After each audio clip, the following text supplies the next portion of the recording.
Bismillahirrahmanirrahim. Assalamualaikum warahmatullahi wabarakatuh. Perkenalkan, nama saya Sri Mariati dengan NIM D1B1200056. Saya dari kelas D. Baik, di sini saya akan menyelesaikan salah satu tugas review jurnal saya, yaitu yang pertama, Simon Haholongan Sidabuke, Muhammad Zuhirsyan.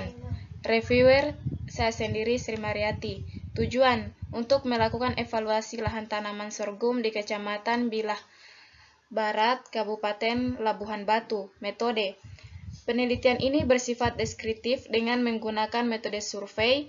Teknik sampling yang digunakan berdasarkan sistem grid bebas. Hasil, berdasarkan hasil pencocokan data karakteristik tanah dengan tanaman sorghum, maka diperoleh kelas kesesuaian lahan aktual pada Kecamatan Bilah Barat, baik yang berada di dalam kawasan hutan maupun di luar kawasan hutan, adalah tidak sesuai atau niwa dengan faktor pembatas ketersediaan air, yaitu curah hujan. Permasalahan pada faktor pembatas ketersediaan air, yaitu curah hujan, dapat dilakukan usaha perbaikan dengan memperbaiki sistem drainase. Kesimpulan, adapun kesimpulan yaitu kesesuaian lahan yang sesuai tanaman sorghum dibudidayakan di Kecamatan Bilah Barat, Kabupaten Labuhan Batu, 12.829 hektar. Kelas kesesuaian lahan aktual tanaman sorghum pada adalah NUA, sedangkan kelas kesesuaian lahan potensialnya adalah SZTCWA. Baik, adapun jurnal kedua yaitu dengan judul Penyuluhan Agen Hayati Jamur Entomopatogen Beauveria bassiana untuk mengendalikan serangga hama pada tanaman pangan di Desa Sekasari, Kecamatan Sukasari, Kabupaten Sumedang. Jurnal Pengabdian kepada Masyarakat Universitas Winaya Mukti. Volume dan halaman volume 2, nomor 1, halaman 213 sampai 272, tahun 2022. Penulis Lia Sugiyarti. Reviewer saya sendiri Sri Mariati. Tujuan dari pengabdian ini yaitu agar masyarakat mampu membuat dan mengembangkan agen hayati B. bassiana secara sederhana untuk mengendalikan hama dan penyakit tanaman yang menyerang tanaman pangan di Desa Sukasari, serta untuk meningkatkan pendapatan petani dengan cara memproduksi agen hayati B. bassiana.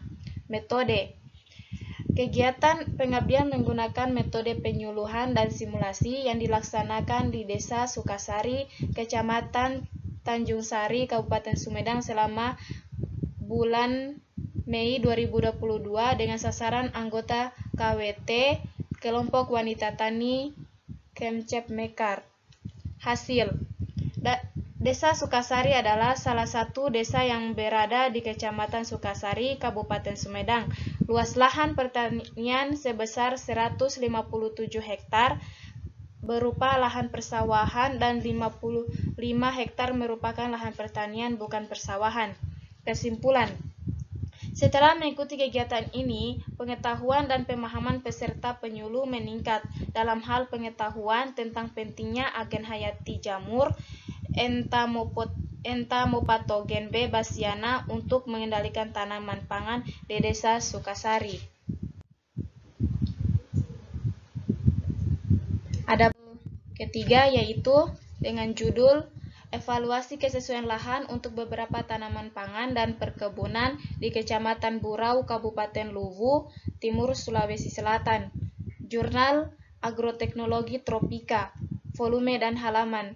Volume 9, nomor 1, halaman 2301 sampai 6515, tahun 2020. Penulis Ida Bagus Suryawan, Igusti Puturatna Adi, Inyoman Dibia. Reviewer saya sendiri Sri Mariati. Adapun tujuan dari jurnal ini yaitu untuk mengetahui karakteristik atau kualitas lahan sehingga dapat dilakukannya pengembangan terhadap komoditas tanaman alternatif yang sesuai selain tanaman kelapa sawit, kakao, dan padi. Metode, Metode yang digunakan yaitu penelitian ini dilakukan dengan menggunakan metode survei dan analisis tanah di laboratorium. Hasil. Adapun hasilnya yaitu hasil evaluasi kesesuaian lahan untuk beberapa tanaman pangan berupa padi, jagung, kakao, cabai di Kecamatan Boros secara aktual tergolong S3, yaitu sesuai marginal sampai N tidak sesuai dengan faktor pembatas ketersediaan air, curah hujan yang melebihi persyaratan, retensi hara atau kejenuhan basah, pH, C organik, hara tersedia, N total, P2O5, dan bahaya erosi atau lereng bahaya erosi. Faktor pembatas curah hujan untuk komoditas tanam pangan dapat diatasi dengan mengatur waktu tanam. Kesimpulan, berdasarkan hasil penelitian ini, diperoleh prioritas tanaman pangan adalah padi lebih besar dari jagung atau sama dengan cabai, sedangkan pada tanaman perkebunan yaitu cengkeh sama dengan kakao atau kakao lebih besar dari kelapa sawit.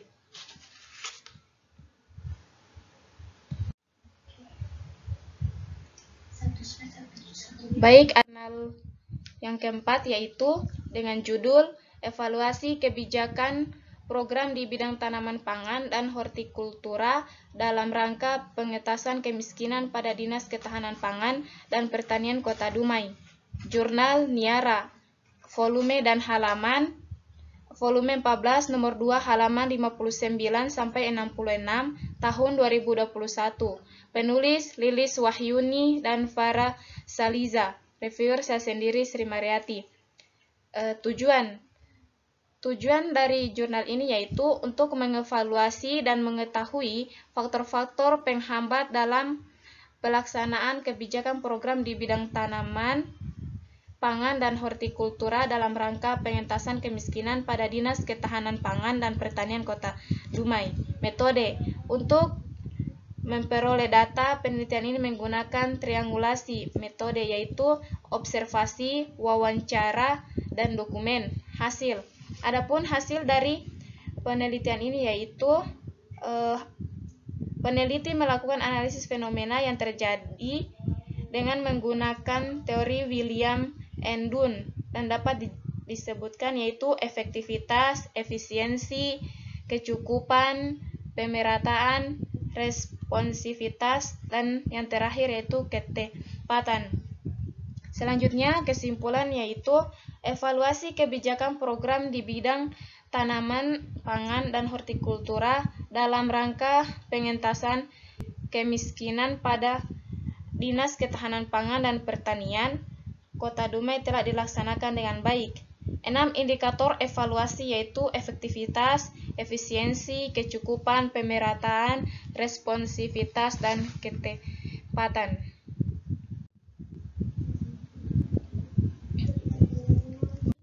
Adapun jurnal yang terakhir yaitu dengan judul Decision Support System untuk penilaian kinerja penyuluh pertanian menggunakan metode multi-objective optimization on the basis ratio analysis pada Dinas Tanaman Pangan dan Hortikultura Provinsi Sumatera Utara. Jurnal Cibertes, volume dan halaman. Volume 10, nomor 10, halaman 1978 sampai 6603, tahun 2020. Penulis Ismi Rohmi Berutu, Ahmad Fitri Boy, dan Vivin Sonata. Reviewer saya sendiri Sri Mariati. Tujuan dari jurnal ini yaitu untuk menyediakan informasi dan memberikan prediksi serta pengarahan kepada Dinas Tanaman Pangan dan Hortikultura Sumatera Utara agar dapat melakukan pengambilan keputusan dalam penilaian kinerja setiap penyuluh pertanian dengan mengadopsi metode multi-objective optimization on the basis of ratio analysis atau MORA. Metode yang dilakukan dalam jurnal ini yaitu menggunakan metode observasi dan wawancara. Hasil. Adapun hasil dari penelitian ini adalah sebuah aplikasi yang dapat melakukan penilaian kinerja setiap penyuluh pertanian secara sistematis. Dinas tanaman pangan dan hortikultura Sumatera Utara, dapat mengoptimalkan kinerja setiap penyuluh pertanian dengan metode multi-objective optimization on the basis of ratio analysis. Kesimpulan. Adapun kesimpulan dari jurnal ini yaitu analisis permasalahan untuk penilaian kinerja penyuluh pertanian menggunakan sebuah sistem kecerdasan buatan, yaitu Decision Support System, yang mengadopsi metode multi-objective optimization on the basis of ratio analysis yang mampu merankingkan mulai nilai terbesar sampai terkecil. Mungkin itu saja yang dapat saya sampaikan dalam video kali ini. Terima kasih.